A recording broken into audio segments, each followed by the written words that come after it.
Pardon. Alors, Sa Majesté. D'accord. 1, 2, 3, 4, 1, 2, 3, 4, essai de modulation. 1, 2, 3, 4, c'est bon. Et le 1, 2, 3, 4. Essai de modulation. 1, 2, 3, 1, 2, 3, 4. 1, 2, 3, 1, 2, 3, 4. Paris Bordeaux le Mans. C'est bon. L'autre? Oui. We can go.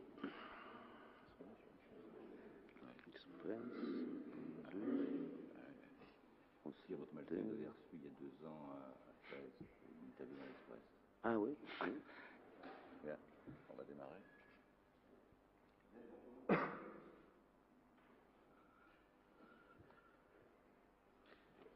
Face au public ce soir, Sa Majesté Hassan II, roi du Maroc. Nous sommes au palais royal de Marrakech, Marrakech qui est considéré comme un des joyaux du Maroc, au pied de l'Atlas, dont les cimes sont encore enneigées. Majesté, le monde bouge. Certaines situations bloquées évoluent. Le Proche-Orient, par exemple, avec la déclaration de Valéry Giscard d'Estaing sur l'autodétermination du peuple palestinien. Le Maghreb, avec le dossier du Sahara et l'attitude du colonel Kadhafi. L'Afrique aussi, avec l'accession de la Rhodésie à l'indépendance. L'islam, traversé par les secousses de la révolution iranienne et de l'intervention soviétique en Afghanistan. Or, sur toutes ces affaires, vous êtes un des chefs d'État, un des dirigeants les plus influents et les plus écoutés. Avec Paul Balta du Monde, Roger Bouzinac de Nice Matin, Paul Naon d'Antenne 2, André Potard de l'Express et Édouard Sablier de France Inter, nous allons durant ces 50 minutes faire le point sur toutes ces situations plutôt brûlantes. Majesté, vous vous êtes rendu il y a quelques jours à Darla, capitale du Rio de Janeiro, c'est-à-dire la partie du Sahara livrée par l'Espagne à la Mauritanie. Par ce geste, vous avez voulu montrer votre détermination de conserver la partie saharienne qui vous a été attribuée par les accords de Madrid, mais également la partie mauritanienne abandonnée par eux.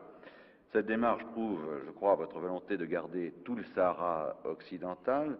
Cela pose la question à laquelle vous nous avez promis de répondre il y a quelques jours aujourd'hui. Majesté, avez-vous les moyens de cette politique, tant sur le plan économique que sur le plan militaire? Il est certain que, de nos jours, vu l'instabilité économique et financière mondiale, très peu de pays peuvent se dire à l'abri d'une situation difficile sur le plan économique et financier. Parmi les pays qui ont supporté le plus le poids des dernières années se trouve le Maroc. Car le Maroc, tout en ayant sa caisse de compensation pour le maintien d'un certain nombre de prix de denrées fixes, mais nécessaires, subit, chaque fois qu'il y a une hausse de l'énergie, subit en contre-coup cette hausse. Il ne faut pas croire que parce que nous sommes pays arabes ou musulmans, que nous avons des tarifs privilégiés ou préférentiels en ce qui concerne le prix du brut ou du raffiné. Et jusque-là, nous avons tenu le coup et nous pensons tenir le coup car en définitive, nos difficultés économiques ne viennent pas de nos dépenses. Elles viennent du fait qu'il faut rembourser. Il faut rembourser et c'est l'année 80 qui constitue le pic des remboursements des prêts qui nous ont été faits. Mais en dehors du fait de trouver un certain nombre de millions de dollars à la fin de l'année 80, grâce à Dieu, le Maroc se porte bien économiquement et financièrement. Mais alors, je disais aussi, militairement, est-ce que la politique que vous entreprenez pour le Sahara, vous pouvez l'amener militairement? En définitive, je ne mène pas de politique particulière. Je ne fais que réfléchir, que refléter les sentiments de mon peuple et conduire mon armée là où mon peuple veut qu'elle soit. Le jour où les Marocains voudront cesser de combattre, nous combattrons, nous cesserons faute de combattants. Mais tant qu'un Marocain voudra combattre, je l'encouragerai. André Potard, Express. Sire, votre Majesté pourrait-elle nous faire un bref exposé sur la situation telle qu'elle existe aujourd'hui sur le terrain, au Sahara? Bien, la situation telle qu'elle existe sur le terrain, le plus franchement, le plus clairement, le plus nettement possible, c'est que la partie qui est le plus l'objet des raids du Polisario, c'est la partie qui a toujours été reconnue comme étant frontière internationale du Maroc, c'est-à-dire dans l'Ouadra. Par contre, dans la région de Smara, ou de Boukra, ou de Laayoune, c'est assez sporadique. Du côté de Dakhla, Nous n'avons pas vu un seul Polisario depuis que nous y sommes. Et la conclusion à tirer de cela, c'est que le Polisario ne tient pas tellement à faire une guerre de harcèlement ou une guerre de récupération, mais il voudrait nous installer dans une guerre, dans une sorte de fièvre endémique, une fièvre des marais, une sorte d'habitude à l'insécurité. Une agression, en quelque sorte. Une agression constante, mais nous ne laissons pas faire. Et le jour où j'étais à Dakhla, de très gros accrochages ont eu lieu du côté, justement, au sud de Tantan, au nord de ce fameux parallèle qui nous séparait de l'ancien Sahara. Majesté, si je puis me permettre, le Polisario réussit en partie à vous faire prendre cette position, dans cette guerre d'usure. Dans un sens, oui, mais dans un sens, non. Dans un sens, oui, nous pourrions le poursuivre et aller en Algérie, mais cela alors serait déclencher une... Droit de suite. Oui, ce serait une calamité. De nos jours, le droit de suite, on ne sait pas où le commencer, on ne sait pas où le finir. Majesté, est-ce que cette guerre d'usure ne pèse pas lourdement sur les finances du royaume? Non. On a avancé des chiffres. Que coûte cette guerre? Je ne saurais vous le dire. Je saurais vous le dire, même le saurais-je que le chiffre serait une sorte d'armement stratégique que je ne vous donnerai pas. Roger Bouzinac, ce matin. Majesté, vous venez de dire qu'un droit de suite, ce serait une calamité. En définitive, vous marquez votre désir profond de maintenir la paix. Il n'en demeure pas moins qu'un jour l'épreuve de vérité se posera. Est-ce que vous croyez que vous arriverez à régler le problème d'une manière pacifique, comme vous semblez le souhaiter ardemment, ou est-ce qu'il y aura un affrontement avec l'Algérie? Enfin, tous ceux qui peuvent faire ou écrire ou remonter le cours de l'histoire des 5 dernières années vous diront que ce n'est pas le Maroc qui s'est préparé à la guerre. Ce n'est pas le Maroc qui est un agresseur. C'est l'Algérie, ouvertement, par les premières troupes d'Amgala, qu'on oublie toujours. C'était l'ANP qui a attaqué le Maroc. Elle s'était donc préparée à le faire. Le Maroc n'attaquait personne, ne voulait attaquer personne. Bon, l'Algérie dit, moi, je ne peux pas oublier l'autodétermination au Sahara quand je l'ai appuyé au Vietnam. Je considère que ça, c'est un argument tout à fait spécieux. Toujours est-il que cette guerre nous a été imposée par nos voisins. Mais il y a une chose qui s'impose à nous plus encore, c'est de ne pas être coupé de l'Afrique noire.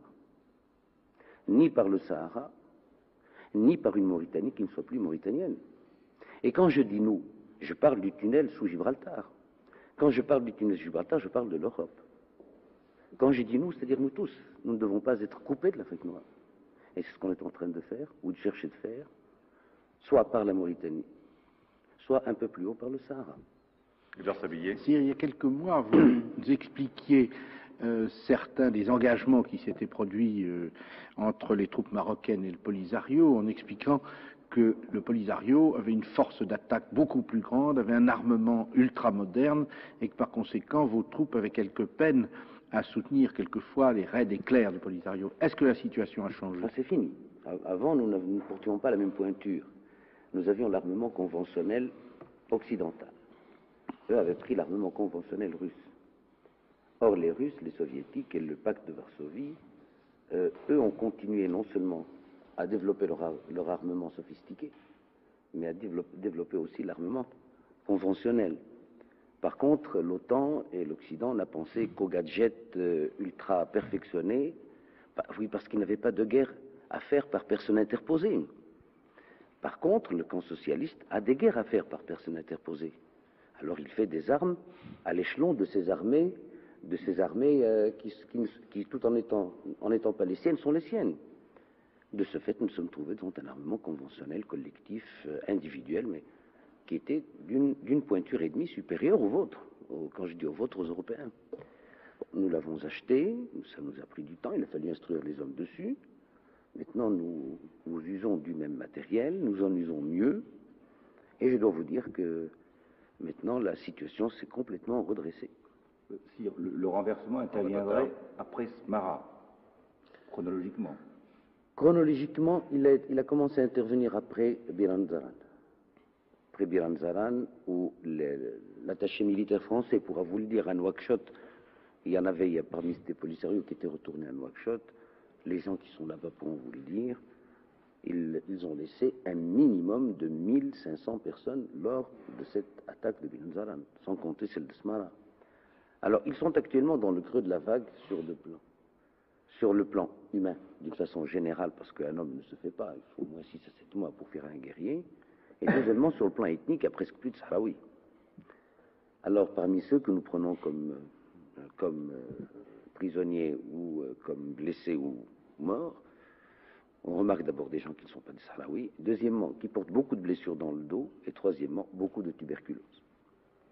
Paul Naon. Majesté, vous avez supplié les Américains de vous fournir des armes.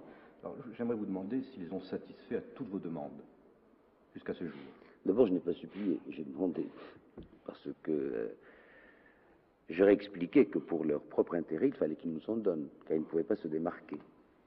Autrement, les armes qu'ils nous ont vendues, l'Europe en possède de meilleures. Ils nous ont vendu des F-5E, le Mirage F1 est supérieur 10 fois au F-5E. L'avion français? Oui, c'est bon. Et vous faites la différence grâce à l'avion français au Mirage? Comment? Vous faites la différence grâce au Mirage? La différence entre la différence sur le terrain. Pour certaines opérations, oui. Par exemple, de nuit. Bien que ces Mirages ne soient pas équipés pour agir de nuit. Le fait, par exemple, qu'il ait le canon sous le nez n'aveugle pas le pilote, alors que les autres avions ont des canons sur les ailes ou sur le nez, en haut. Alors, quand le pilote tire, il est aveuglé de nuit. Par contre, sur le F1, c'est un petit détail, mais vous ne pouvez pas vous imaginer ce que le pilote était content et heureux de pouvoir voir sa cible. Mais il n'y a plus de problème avec les Américains. Plus de Aucun problème. Non. Ils nous ont livré. Mais la livraison qu'ils nous font, ou qu'ils vont nous faire, était plus symbolique qu'autre chose. C'était moins de 24 avions, 10 Oviten et à peu près 6 hélicoptères de combat. C'est pas avec ça qu'on peut engager et gagner une guerre. Pas d'instructeur militaire américain sur le terrain? Non. Ici? Vous êtes formel? Formel. Paul Baltard. Majesté, en 1978, pendant 6 mois, il y a eu des conversations secrètes qui ont été tenues secrètes entre un de vos conseillers, M. Guédira, et le docteur Taleb Ibrahimi, un ministre algérien. Il ne semble pas que ces conversations aient abouti à un accord. Est-ce qu'actuellement, vous avez l'impression qu'il y a quelque chose, anguille sous roche, entre le Maroc et l'Algérie? Est-ce qu'une négociation est possible, puisque vous en avez souvent parlé, ou est-ce que c'est l'impasse? Vous savez, M. Balta, une négociation est toujours possible. Et je pense qu'on ne fait une guerre que pour négocier, en définitive. Car la finalité des guerres, c'est de négocier. Seulement, voilà, on va à la négociation avec plus ou moins d'empressement, suivant que l'on a un bon ou un mauvais dossier. Moi, je sais que je suis prêt à tout moment à aller négocier, parce que j'ai mon dossier qui est pris, qui est bon. Je suis prêt à négocier pour la paix au Moyen-Orient, comme je suis prêt à négocier pour la paix au Maghreb, parce que pour les deux cas, j'ai un dossier, en tant que Marocain ou en tant qu'Arabe, qui est très solide. Oui, mais les Algériens vous renvoient au Polisario. Le Polisario, c'est des Mauritaniens ou des Marocains. Je ne peux pas négocier avec quelque chose qui n'a pas de forme juridique. Oui, mais Majesté, en 1976, votre délégation à Addis Abeba avait réussi à bloquer la reconnaissance du Front Polisario par l'OUA. Actuellement, enfin dans les semaines ou les mois qui viennent, on peut imaginer que la RASD réussisse à trouver les 25 voix qui lui permettraient d'être reconnue ou d'entrer à l'OUA. Que feriez-vous? Si elle rentre à l'OUA, je la quitterai. Moi, je ne serai que le premier à la quitter. Parce que si elle continue comme ça, je pense que bientôt tout le monde va la quitter. Mais je ne pense pas que l'Afrique reconnaisse la race. Si vraiment l'Afrique vit l'heure que nous vivons, si elle vit les événements que nous subissons, si elle réagit en Afrique et en pays musulmans, je crois que les votes concernant la race, si on devait aller faire maintenant, ou concernant le Polisario, iraient à l'encontre depuis les événements d'Afghanistan. Ceci, si l'Afrique est consciente, si elle est éveillée, si elle vit les événements, si elle les analyse. Je souhaite que tous les 6 soient remplis parce que ce continent a besoin de comprendre. Majesté, vous venez de dire on fait une guerre pour négocier, donc un jour ou l'autre vous trouverez un terrain pour négocier. Ce conflit se terminera. Quelle solution devrait être trouvée à votre point de vue pour mettre fin à ce conflit au Sahara? J'ai mon idée là-dessus, mais j'ai décidé de n'en parler à personne. Et je tiens à vous dire que Comme je dis toujours, nous sommes deux à le savoir. Ma conscience et moi-même, tout seul. Edouard Sablier. Si vous venez de parler de l'OUA, l'Organisation de l'Unité africaine, vous avez dit que actuellement elle traversait une crise de faiblesse. Je voudrais vous parler d'un autre organisme qui nous a un peu étonnés ces temps-ci, c'est la Ligue arabe. La Ligue arabe, le colonel Kadhafi a porté plainte contre une invasion de la Tunisie par l'armée française. Il a parlé de combats dans les rues de Tunis et de bombardements par la flotte américaine. Or, les gens de la Ligue arabe se trouvaient sur place. Comment expliquez-vous qu'aucun n'ait vraiment relevé ce problème en disant, vous vous moquez de nous, où sont les traces de ces combats dont vous parlez? Mais même pas votre délégué, si j'ose dire. Mon délégué ne l'a pas dit parce qu'on ne lui a pas demandé de le dire. Mais si les Tunisiens nous avaient dit, écoutez, soyez gentils, dites qu'il n'y a personne, on l'aurait dit. Je crois même que nos amis tunisiens ont considéré qu'il était inutile d'appeler au secours quelques délégations autres que la délégation tunisienne, parce que des visus, tout le monde voyait que Tunis n'était pas occupé. Je pense que nos amis tunisiens ont considéré qu'il n'était pas nécessaire qu'on vienne à leur secours pour une affaire aussi patente. La Ligue arabe... Eh bien, ce qui y arrive était fatal, parce que cette Ligue arabe s'est constituée autour de la libération des États arabes. Mais une fois les États arabes libérés, chacun a pris son option économico-sociale. Il est impensable que dans une ligue ou une organisation puisse subsister un minimum de liens unitaires lorsque les systèmes économico-sociaux sont différents.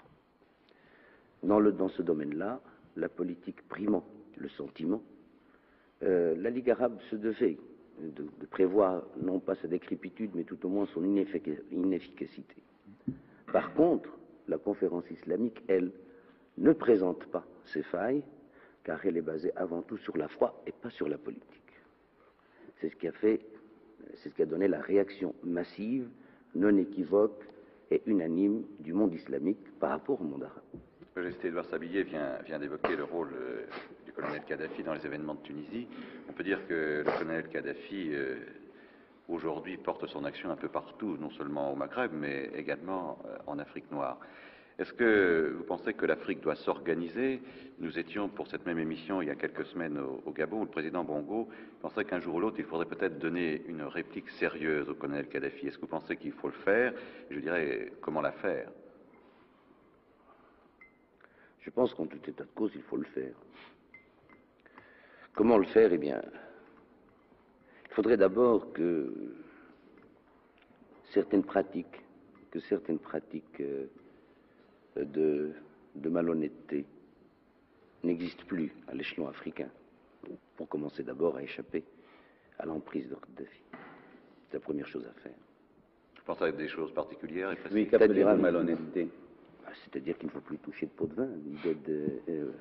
Kadhafi touche des pots de vin? Non, il en donne. Ah, il en donne. Non, c'est pas des pots de vin, parce que ça ne circule pas chez lui, c'est des pots de pétrole, des pots de quelque chose comme ça. Toujours est-il qu'il faudrait quand même que certaines pratiques s'arrêtent. Et comment? Oui, je vous en prie. Si le continent africain veut devenir sérieux, ces pratiques s'arrêtant, je pense qu'à ce moment-là, la moitié des moyens de Kadhafi se trouvent mis hors de combat. Car en définitive, qu'a-t-il Kadhafi? Il a de l'argent et des armes en quoi savoir faire. Ces armes elles-mêmes se divisent en deux.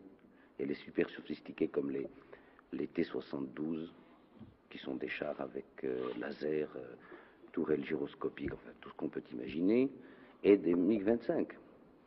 Chose que ni l'armée syrienne, ni l'armée égyptienne ne pourraient piloter. Donc il y a d'abord les moyens moraux pour faire front à Kadhafi. Ce sera peut-être le plus difficile à réaliser, peut-être, là, Majesté. Oui. Alors qu'est-ce qui reste alors? Je ne suis pas son voisin. Si pensez-vous que ces moyens techniques extrêmement sophistiqués dont il possède, les Libyens puissent les piloter? Non. Donc il y a une présence étrangère importante en Libye? Pas forcément. Ou bien il y a une présence étrangère, ou le cas échéant, il y aurait une présence étrangère. Qui serait? Qui serait des pilotes de chars ou des pilotes d'avions super sophistiqués et qui pourraient agir en Afrique, là on voudrait. Du reste, Il a montré le bout de l'oreille lorsqu'il a dit à un quotidien ou à un hebdomadaire français que rien ne l'empêchait de faire partie du pacte de Varsovie. Il l'a répété par la suite. J'ai demandé à tous mes amis d'y réfléchir. S'il fait partie du pacte de Varsovie, obligatoirement la solidarité de Moscou et de toutes les capitales interviendra en faveur de Kadhafi, qu'il soit attaquant ou attaqué. J'espère que l'Égypte a compris. Et vous? Au moins, il y a longtemps, j'ai compris. Paul Naon. Majesté, si la Tunisie était déstabilisée après les événements de Gafsa avec la maladie du Premier ministre, M. Noïra, est-ce que le Maroc serait alors le dernier pays du Maghreb dans le plan occidental? D'abord, je puis vous dire que la Tunisie ne sera jamais déstabilisée. Pour quelle raison? Parce que la Tunisie est un peuple. Et on ne déstabilise pas un peuple. On peut déstabiliser un régime. On peut faire que ce pays marche claudiquant ou en peinant pendant des années. Mais de là à effacer le subconscient et le conscient tunisien, non, il faudrait une bombe atomique ou plusieurs bombes atomiques pour l'effacer de la carte complètement. Deuxièmement, la Tunisie a des amis qui, bien qu'étant loin, ne se contenteraient pas de la défendre par la presse ou par la radio. Militairement? Militairement, le Maroc, au cas où la Tunisie était attaquée, est prêt, a déjà pris ses dispositions pour être aux côtés du peuple tunisien. Mais quant à penser qu'on peut déstabiliser la Tunisie, tant qu'il y aura un Tunisien, le peuple tunisien restera. Jabouzinak. Majesté, tout à l'heure, vous sembliez croire qu'il fallait arriver à une certaine moralisation de la politique et en particulier mettre fin à la pratique des pots de vin. Je voudrais demander, avec beaucoup d'humilité, est-ce que vous considérez plus coupable celui qui les reçoit que celui qui les donne? Est-ce qu'il n'y a pas, incontestablement, une grande part de responsabilité de grandes nations occidentales qui ont été des initiateurs dans cette pratique?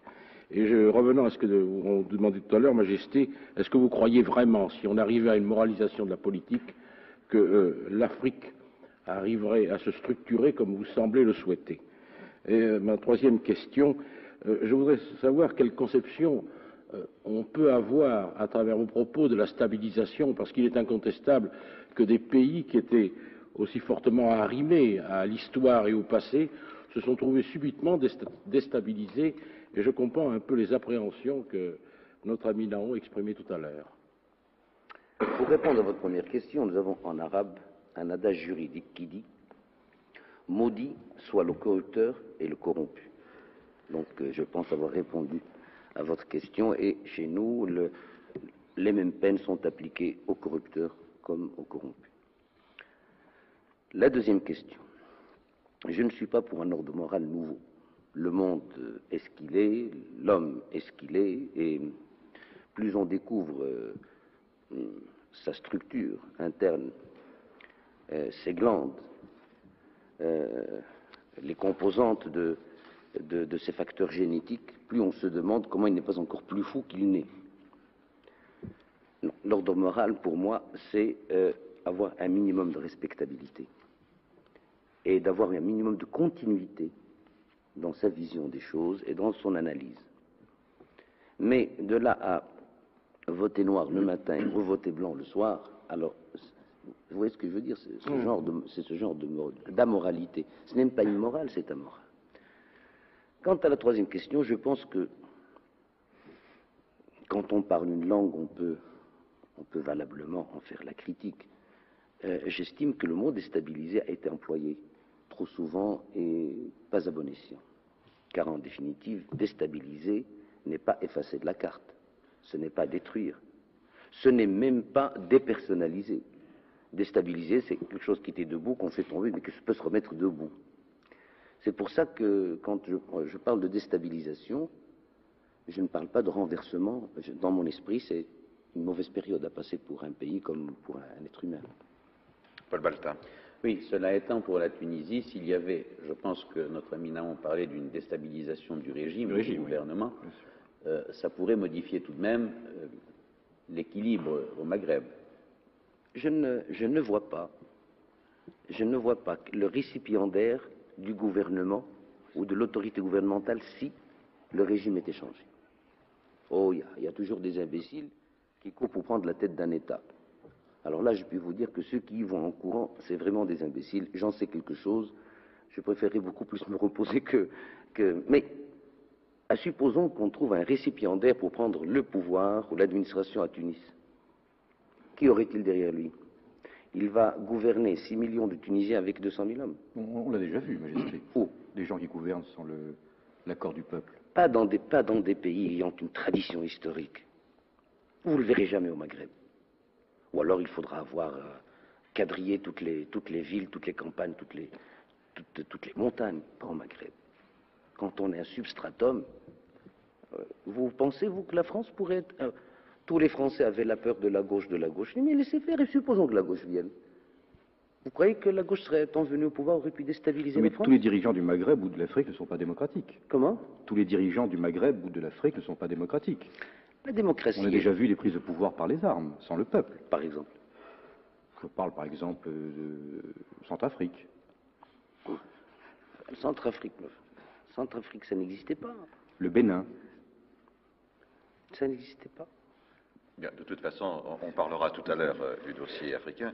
Je disais tout à l'heure, Majesté, le monde bouge, les choses changent. Peut-être sont-ils en train de changer au Proche-Orient en ce moment, ou peuvent-elles changer au Proche-Orient en ce moment? Le président de la République française, Valéry Giscard d'Estaing, a la semaine dernière prononcé le droit du peuple palestinien à l'autodétermination. Est-ce que vous pensez que cette initiative du président français est de nature à relancer le processus d'une négociation globale au Proche-Orient, malgré peut-être l'attitude en ce moment restrictive des Israéliens? À mon avis, la déclaration du président de la République française est une déclaration qui est vraiment capitale, car elle fait prendre un virage. Pourquoi capitale? Parce qu'elle entraînera certainement l'adhésion de l'Europe. Dans cette affaire des Arabes, des Israéliens, la France a toujours été considérée depuis le général de Gaulle comme étant le chef de file de l'Europe. Cette attitude prise par la France a dû rester corroborée par l'Allemagne. Elle amènera donc l'Europe à prendre conscience et de peser sur les États-Unis. Si l'on ajoute à cela que l'Europe, tout en ayant condamné l'invasion de l'Afghanistan par l'URSS, n'a pas pris l'attitude d'animosité à l'égard de l'URSS, ça peut peut-être tout ça rouvrir une porte à la conférence de Genève. Car penser que la solution au Moyen-Orient puisse être trouvée sans l'URSS, c'est à mon avis être assez nébuleux ou vivre dans des fantasmes. Donc, supposons, en politique, rien n'empêche de rêver. Rêvons ensemble. Supposons la Russie réintégrée grâce à l'Europe, réintégrée dans le circuit Moyen-Orient.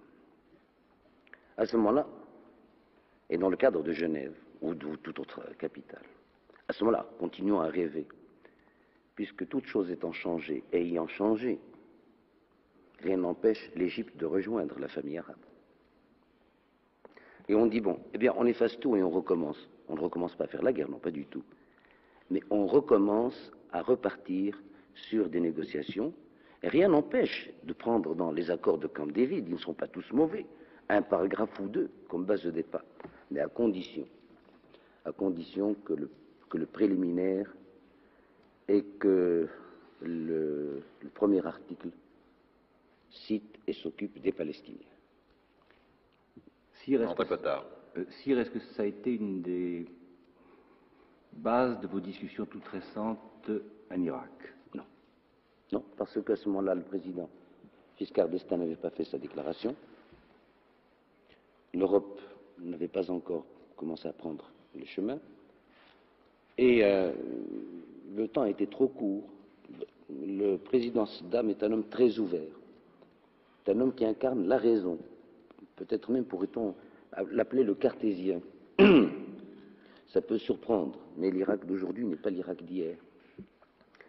Il aurait fallu peut-être 2 jours de discussion pour arriver à tracer ou à rêver ensemble. Nous avons parlé du concret. Si nous étions restés un peu plus ensemble, nous aurions peut-être rêvé tous les deux, parce qu'en politique, il faut imaginer. Et ce que je vous dis là n'est pas tellement Ce front du improbable. refus, Majesté, malgré tout, dont l'Irak est quand même l'animateur, n'a pas tellement un bilan positif à mettre à son actif. Ah pardon, l'Irak a toujours refusé d'être parmi le front du refus. L'attitude irakienne est dictée par deux choses. La première, c'est que c'est encore le seul pays arabe qui n'a pas repris ses relations diplomatiques avec les États-Unis. Et le deuxième élément de son attitude, c'est que c'est le seul pays arabe qui n'est pas reconnu encore la 242. C'est-à-dire la résolution qui était votée au Conseil de sécurité en 67 et qui reconnaissait les frontières. Il est certain que si on arrivait à avoir une résolution 242 parlant des Palestiniens comme ayant des droits et non pas comme étant des réfugiés, je suis à peu près certain que si, comme l'a dit Saddam du reste quelques jours avant que je n'arrive, il a fait une déclaration disant qu'il était impensable que l'Irak n'ait pas de relation diplomatique avec la plus grande nation du monde, il l'a dit publiquement. Si donc ces deux facteurs étaient réunis, mais le front du refus n'existerait plus parce que l'Algérie ne pourrait plus continuer, Kadhafi, bon, n'en parlons plus. Alors il resterait la Syrie, la Syrie serait englobée dans le processus commun. L'OLP étant reconnu et devenant interlocuteur, ne pourrait pas refuser. Donc en somme, c'est trop beau pour être vrai, c'est pour ça que j'appelle ça un rêve. Est-ce que vous pensez que les Israéliens pourraient accepter ce processus que vous êtes en train de nous décrire, Majesté? Je pense que pour les Israéliens, il y a deux points importants. Lorsque nous disons paix, eux parlent sécurité. Je pense que dans ce domaine, la garantie des 5 puissances du Conseil de sécurité, la garantie de l'Europe, des garanties globales et bilatérales pourraient faire que pour eux le mot paix soit le mot paix et non pas sécurité. Le deuxième problème pour les Israéliens, pour eux, il n'est pas question de paix seulement. Ils parlent aussi de la nature de la paix. Quand ils disent paix, ils disent non, nous voulons que les frontières soient ouvertes, qu'il y ait libre circulation des biens et des richesses, qu'il y ait représentation diplomatique, donc c'est la nature de la paix. Je pense personnellement que ce deuxième point est plus un point psychologique qu'un point d'achoppement juridique. Et lorsque toute cette affaire-là sera démystifiée, et quand je dis démystifiée, j'emploie bien le mot, je dirais même exorcisée, il faut que Satan sorte de cette histoire-là, et qu'il s'en aille. Je pense que les fils d'Abraham pourraient espérer. Donc vous pensez qu'en cette année 1980, on est beaucoup plus proche d'une solution de paix que l'année dernière? Non, l'année 80, c'est l'année des élections. En Amérique, oui, en outre, il y a tout de même, on s'en aperçoit avec l'Égypte, il y a des réactions populaires qui font que la normalisation ne peut pas se faire rapidement, ni du jour au lendemain, et que cela risque de prendre du temps. D'autre part, il y a tout de même ce réveil, ou cette vague d'activisme musulman et nationaliste qui secoue quand même le monde à la fois arabe et musulman, qui peut être aussi un élément de difficulté, une difficulté supplémentaire à parvenir à la paix. Incontestablement. Cette difficulté étant elle-même d'ailleurs le résultat peut-être de l'attitude passée d'Israël. Enfin, je crois qu'il y a une dialectique entre les deux choses. C'est-à-dire que le problème, à mon avis, de ce réveil musulman dont vous parlez, le réveil n'a pas été le réveil des musulmans, c'était le réveil des minorités musulmanes. Ça a été le réveil des chiites. Et la Shia représente seulement 10% du monde musulman, 90 millions sur 900 millions. Ce réveil n'a pas été un réveil spontané. On est allé chatouiller la queue du diable, sachant pertinemment qu'au cours de toute l'histoire de l'islam, ces minorités ont posé des problèmes aux autorités musulmanes sunnites, que ce soit les califes omeyyades ou les califes de Bagdad sous les Abbassides, ou que ce soit l'Empire ottoman. Donc si on laissait ces minorités se calmer, et si on ne les agitait pas pour d'autres raisons que pour l'islam, je pense que ça ne devrait pas poser de problème. Certes, le démarrage du dialogue est toujours plus difficile. Le tout, c'est de mettre le pied à l'étrier. Majesté, doit-on comprendre, d'après tout ce que vous venez de dire sur le Proche-Orient, qu'après avoir regardé avec une certaine sympathie, même encouragé le président Sadat dans son voyage à Jérusalem, que le Maroc se range maintenant dans le clan du refus? D'abord, je maintiens une chose, c'est que, et je rends hommage au président Sadat pour sa délicatesse, Je n'ai pas eu à l'encourager car j'ai, comme tout le monde, je vous l'ai dit plusieurs fois, été tenu à l'écart de ce voyage. Il a tenu à n'engager personne de ses amis par délicatesse et aucun des chefs d'État arabes ne savait qu'il allait à Jérusalem. André Potard. Deuxièmement, Pardon. je ne me suis pas mis dans le front du refus. Seulement, je n'avais pas donné en tant que chef d'État arabe mandat général et permanent au président Sadat pour négocier à la place des Arabes. Vous avez dit tout à l'heure que le président Sadat s'est éloigné du camp arabe. L'Égypte s'est éloignée du camp arabe. Ah oui. Vous le pensez toujours? Du plan arabe, oui. Parce que j'estime que s'il nous avait dit, s'il avait écrit à la Ligue arabe en disant « Moi, je ne souscris pas aux 4 points du programme arabe. Je vais discuter bilatéralement. Je vous demande de me libérer de mes liens au sein du monde arabe. » Peut-être que l'attitude sentimentale aurait été la même, mais notre attitude objective en tant qu'État aurait été certainement moins dure. Mais il ne nous l'a pas dit. Il nous a mis devant un fait accompli, que ce soit ses amis ou ses adversaires. André Potard.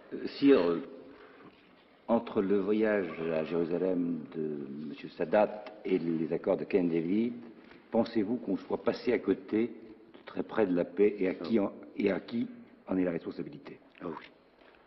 Bien, au lendemain du voyage de Sadat à Jérusalem, j'ai été le premier à applaudir. Et je crois que j'ai plus au fond de moi-même, maintenant j'analyse, j'ai plus applaudi le réalisme et l'opportunisme d'Israël que le courage de Sadat au fond de moi-même. Mais il se trouve que ce jour-là, le génie d'Israël était en panne. Et il n'y a pas eu dans les 2 jours ou 3 jours qui ont suivi une relève pour faire la relance, mais une réponse ou une relance aussi généreuse, aussi courageuse, aussi porteuse d'éléments positifs. Je pense que c'est le génie d'Israël qui, ce jour-là, a eu un collapsus. Qu'est-ce qui s'est passé? Je n'en sais rien. Roger Bouzinac. Majesté, vous venez de qualifier de capitale la prise de position du président Valéry Giscard d'Estaing, prônant le principe de l'autodétermination. Par voie de conséquence, tout le monde s'accorde à reconnaître que l'autodétermination, ce sera la création d'un État palestinien. Vous avez remarquablement analysé la psychologie israélienne en déclarant qu'il fallait essayer de leur faire comprendre que la paix, c'était leur sécurité. Mais il y a aussi les extrémistes de l'autre bord, ceux qui considèrent qu'il y a incompatibilité fondamentale entre le maintien d'un État israélien et la création d'un État palestinien. Alors, est-ce que vous croyez être en possibilité d'exorciser le démon, puisque tout à l'heure vous nous aviez laissé entendre que vous pouviez exorciser le démon du côté, enfin, tout au moins d'appréhender les problèmes israéliens, mais est-ce qu'il y a possibilité aussi de faire comprendre aux extrémistes de l'autre bord que, quand même, la paix doit aller dans la voie du maintien de l'État israélien? D'abord, je ne pense pas avoir dit que j'exorciserais moi-même, parce que je n'ai pas cette prétention, je n'en ai pas les pouvoirs sacerdotaux en plus. Et je crois que j'ai parlé à l'indéfini, je n'ai pas dit je. J'ai dit, je pense qu'il faut exorciser. Vous savez, les extrémismes, c'est comme les plantes. Il leur faut leur écologie. Mais quand on crée une écologie équilibrée, l'extrémisme n'a plus asile là où il était. L'extrémisme ne bourgeonne et ne grandit et ne s'épanouit que dans une écologie particulière, d'instabilité, de manque de confiance et de conspiration continue.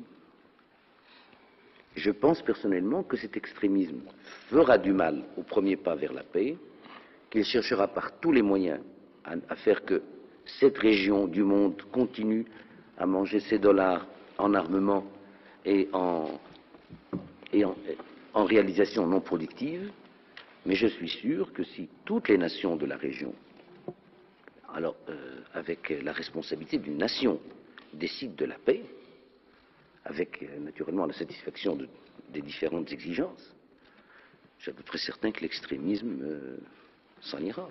Encore 2 questions rapidement sur le Proche-Orient, Paul Baltzar. Oui. Comment voyez-vous la création de cet État palestinien? Est-ce qu'il pourra coexister avec la Jordanie ou est-ce qu'il se situera? Est-ce qu'il ne sera pas gênant un petit peu pour les différents voisins de la région? Je pense que si on crée vraiment un État palestinien, et qu'on ne triche pas au départ, voyez-vous, c'est très important. La naissance d'un État, c'est comme la naissance d'un enfant. Il faut que le pédiatre vraiment, ou que les pédiatres nous avons vu au traité de 1919, quand on a voulu refaire l'Europe. Les 7 faits n'étaient pas présentes. Si donc les 7 faits étaient présentes pour la naissance de cet État palestinien, si on lui donne toutes les possibilités de grandir et de se développer, il cohabitera plus et plus intimement avec Israël qu'avec la Jordanie. Si, vous faites comme ça, j'ai l'impression que vous le pensez vous aussi. Majesté, est-ce que vous pourriez être un de ces pédiatres? Comment? Est-ce que vous pourriez être un de ces pédiatres? Moi, je ne refuse jamais mon concours quand c'est pour quelque chose de sérieux. Si, je voulais vous dire, puisque nous parlons de l'autodétermination du peuple palestinien, c'est là-dessus que butent actuellement les négociations entre l'Égypte. Je craignais que vous me disiez pourquoi n'acceptez-vous pas celle du peuple sahraoui. On allait peut-être la poser. Moi, je m'en tenais à la première idée, et je voulais vous dire comment se fait. En fait, c'est là-dessus que butent les négociations actuelles entre l'Égypte et Israël dans le cadre des traités de Camp David. Alors, lorsqu'on parle d'autodétermination, est-ce que ça veut dire qu'il faut complètement supprimer la procédure actuelle israélo-égyptienne, ou est-ce que ça veut dire qu'on soutient simplement l'Égypte dans sa recherche d'une autodétermination avec Israël, ce qui conserverait tout de même la paix séparée qui vient d'être obtenue? Si on veut faire quelque chose de partiel, si on veut bricoler, excusez du terme, on n'a qu'à continuer à faire une guerre byzantine sur l'autodétermination. Est-ce les Palestiniens de l'intérieur ou les Palestiniens de l'extérieur? Nous l'avons vu, prenons le cas de l'Algérie. Aucun gouvernement n'acceptait d'entrer dans les négociations si le FLN ne se réunissait pas, militaire et civil. Je le sais parce qu'ils se réunissaient soit à Oujda, soit à Tripoli, soit à Tunis. Donc on tient toujours compte des gens de l'extérieur. Et le jour où on tiendra compte des gens de l'extérieur, ce jour-là, le problème sera pris dans sa globalité. Mais en allant comme ça, avec les petits pas, on bricole. C'est mon point de vue. Paul Naon. Majesté, vous avez ri il y a quelques instants. Je vous pose quand même la question, pourquoi accepter l'autodétermination sur le problème des Palestiniens et pas accepter l'autodétermination sur le problème des Sahraouis? Si la France disait demain, et derrière l'Europe, il faut que les Sahraouis s'autodéterminent. C'est vous qui avez posé cette question. C'est vous qui avez posé la question. Oui, alors si la France le faisait, je dirais à Giscard, écoutez mon cher ami, vous exagérez, bon, on s'autodétermine pas, c'est tout. Non, le problème n'est pas là. Justement, je vais faire en sorte que vous me posiez la question. Parce qu'on ne peut pas comparer 6 millions d'individus hyper développés intellectuellement. C'est là où l'analphabétisme est, d'après l'UNESCO, le moins existant, d'abord. Ils sont alphabétisés à 99, quelque chose. Ingénieurs, médecins, chercheurs, prix Nobel. Ils étaient 70 000, j'en ai 45 000. Les autres sont allés en Mauritanie et vous allez donner l'autodétermination à 10 000 ou 15 000 personnes pour faire un État. Si vous avez survolé le Sahara, qui va les faire? Qui va les nourrir? Le sable. Majesté, après tout, j'étais il y a quelques jours à Qatar. Les Qataris sont 25 000. Les Bahreïnis sont un peu plus nombreux, mais pas tellement nombreux. Oui, mais ils ont toujours constitué une entité. Et le jour où on a créé l'État de Bahreïn, ou l'État de Qatar, ce sont toutes les tribus qui voulaient être Qataris ou Bahreïnis, qui se sont dans un mouvement tribal rassemblés. Et la preuve que les 25 000 ne constituent pas, c'est que les Qataris et les Bahreïnis sont presque occupés par la main-d'œuvre intellectuelle ou physique étrangère. Il y a plus d'étrangers à Qatar et à Bahreïn qu'il n'y a de Qatar et de Bahreïnis. Le drame pour le Koweït, pour tous les Émirats, c'est que le national est au moins la moitié ou le tiers quelquefois des étrangers qui y travaillent. Et vous appelez. Alors là, je crains la déstabilisation. Voilà un cas de déstabilisation.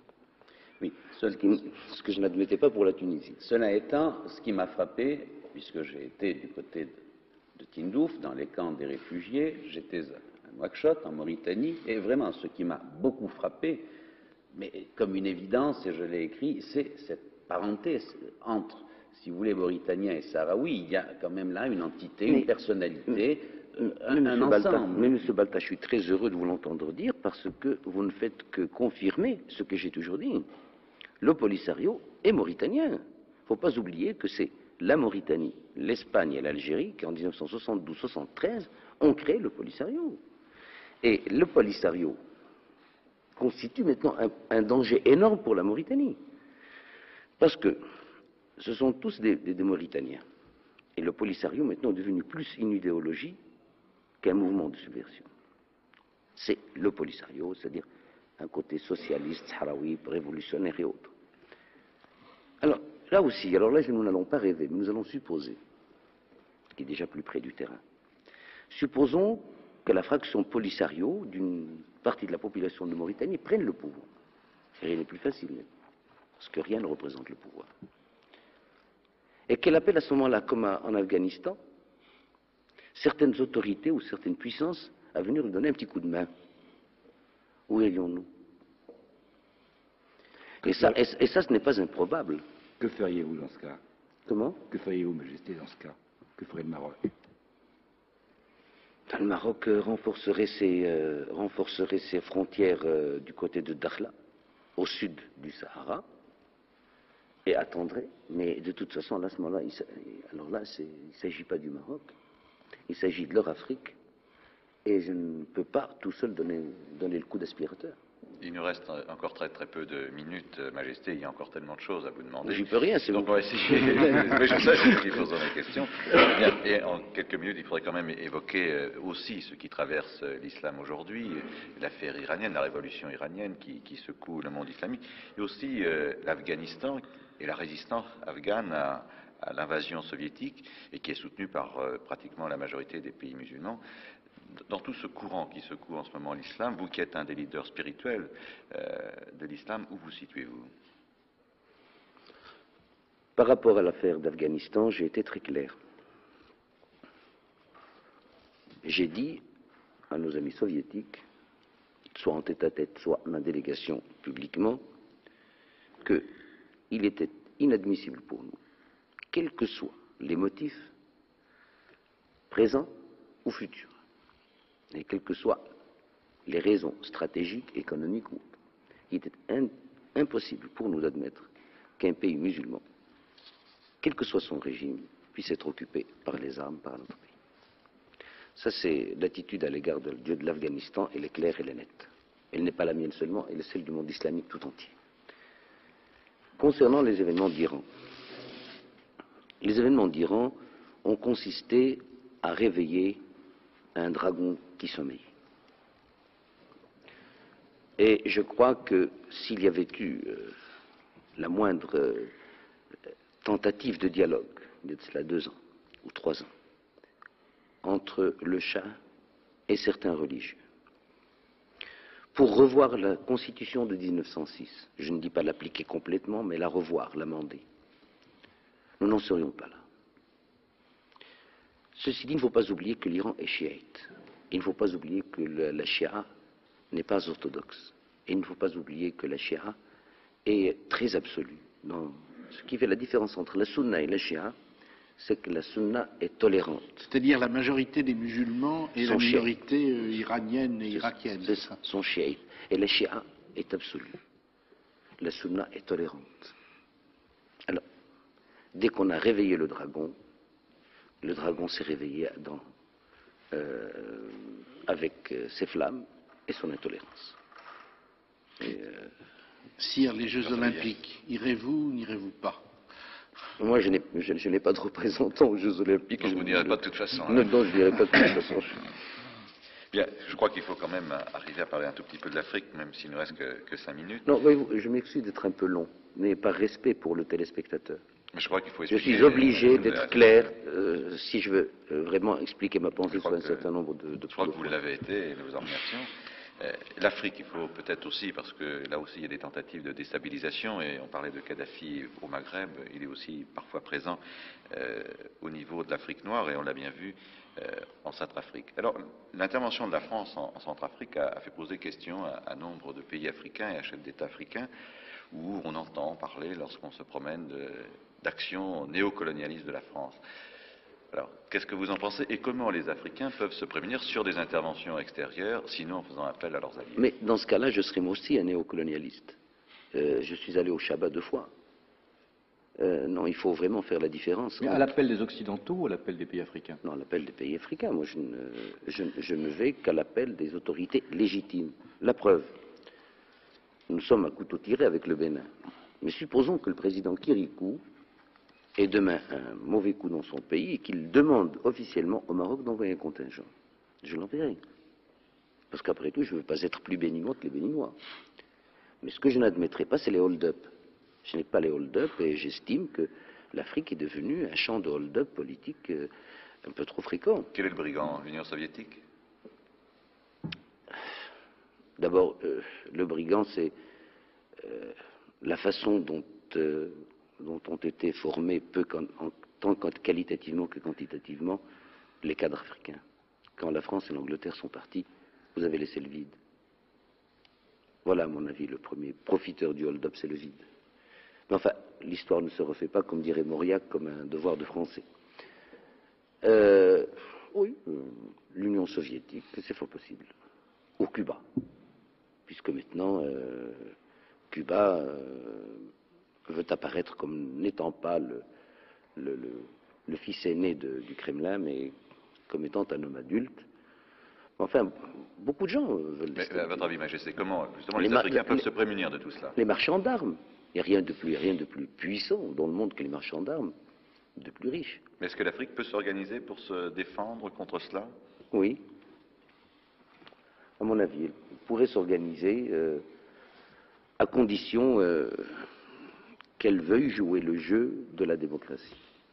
Si elle joue le jeu de la démocratie, elle pourra se prémunir car elle guérira d'un mal qu'elle porte en elle-même, c'est le tribalisme. Il nous reste 3 minutes, donc on va poser 3 Alors je vais vous poser une questions question rapidement. très rapide sur le pays dans lequel nous nous trouvons, qui est le vôtre, le Maroc. Qui est le vôtre aussi. Alors vous tous. Celui de nous tous. Je voudrais simplement vous demander ceci. On parle beaucoup de la hausse des prix, de la hausse continuelle des prix. On parle aussi beaucoup des difficultés que peuvent avoir, dans certains cas, les masses à se ravitailler en certains produits. Est-ce que vous pouvez nous dire où et quand vous pensez que cette évolution pourra s'arrêter et que l'on arrivera tout de même à... Les prix, alors, les prix sont une chose et la pénurie en est une autre. La pénurie, je peux m'inscrire en faux concernant la pénurie. Les marchés, les souks, partout sont ouverts, vous pouvez aller voir, que ce soit depuis les monceaux de fruits jusqu'aux monceaux de légumes et de viande. Ça, la pénurie. Mais seulement le prix. Quand nous faisons une tomate, nous faisons marcher un petit tracteur. Quand on fait marcher le petit tracteur, le fioul a augmenté. Et celui qui nous vend la pièce détachée du petit tracteur, nous l'avons augmenté parce que le fioul a augmenté. Donc, le monde est fou sur le plan énergétique. Et cette indiscipline de l'énergie a fait que les effets multiplicateurs des prix se retrouvent partout, même chez le fabricant de rouge à lèvres. Majesté, vous aviez promis dans plusieurs de vos discours de vous attaquer aux privilèges dans votre pays. Vous l'avez fait d'une certaine façon. Mais quand on vient souvent au Maroc, on est quand même bien obligé de constater que les riches sont toujours aussi riches et, si j'ose dire, les pauvres toujours aussi pauvres. Non. Et que le fossé s'élargit, Majesté. Le fossé s'élargit, effectivement. On a l'impression que vous ne faites rien. Non, on ne peut pas. Le problème est beaucoup plus profond et il faut faire le problème, il faut le résoudre d'une façon légale et définitive, et pas d'une façon démagogique, dire allez, je vous enlève la moitié de ce que vous possédez. Ça ne suffirait pas à enrichir les autres. Non. Il y a dans notre secteur, comme vous le savez, je vais aller très vite, le secteur public, le secteur semi-public et le secteur privé. Le secteur public, ce sont nos fonctionnaires, bon, on n'y touche pas, déjà on voudrait pouvoir augmenter leur salaire. Mais il y a le chancre de cette histoire-là, c'est le secteur semi-public. Ce sont les offices, ce sont les établissements publics, ce sont leurs filiales. Alors cela, nous sommes en train de régler leurs problèmes juridiquement en regardant chaque office, chaque établissement public. Et je pense que d'ici la fin de l'année, la hache va tomber, il y en a que nous supprimerons, il y en a que nous étêterons. Mais de toute façon, d'ici 2080, je vous demande de revenir. Et nous ferons à ce moment-là tranquillement sur une petite interview, un bilan. Et vous verrez que nous aurons économisé plusieurs dizaines de milliards. Majesté, si je puis me permettre, vous dites souvent à juste raison que votre pays est une des seules démocraties de la région. Alors pourquoi, si vous tenez véritablement à cette appellation de la démocratie, ne pas libérer certains prisonniers politiques? Je vous donne un exemple, par exemple, on a beaucoup parlé en Europe et en France, le poète Abdelatif Lavi, qui était incarcéré depuis 1962 pour délit d'opinion. Et puis il y a Serfati aussi. Non. Oui, Serfati. Oui, alors Serfati, je le garde. C'est pour le protéger, parce que si je le lâche, il le lynche. Il a été parmi ceux qui ont dit que le Sahara n'était pas marocain. Vous voulez que je le relâche? Mais il est malade, et j'ai l'impression... Non, écoutez, c'est un Marocain, c'est une affaire intérieure, c'est pas parce qu'il est juif qu'on va en parler. Chez moi, il n'y a pas de complexe de juif. Il n'y en a jamais eu. Le juif est marocain comme le musulman. Bien, je crois qu'il y aurait peut-être encore d'autres questions à vous poser, Majesté, mais Je l'heure est écoulée, je dirais même on a légèrement débordé. Je crois que surtout, toutes ces questions qui sont très importantes en ce moment, vous avez répondu avec beaucoup de franchise et beaucoup de réflexion, et je crois que nos auditeurs seront très éclairés sur tous ces points. Messieurs, je vous remercie. Prochain face au public, mercredi prochain, avec Anne Monmer, secrétaire générale de la CFDT.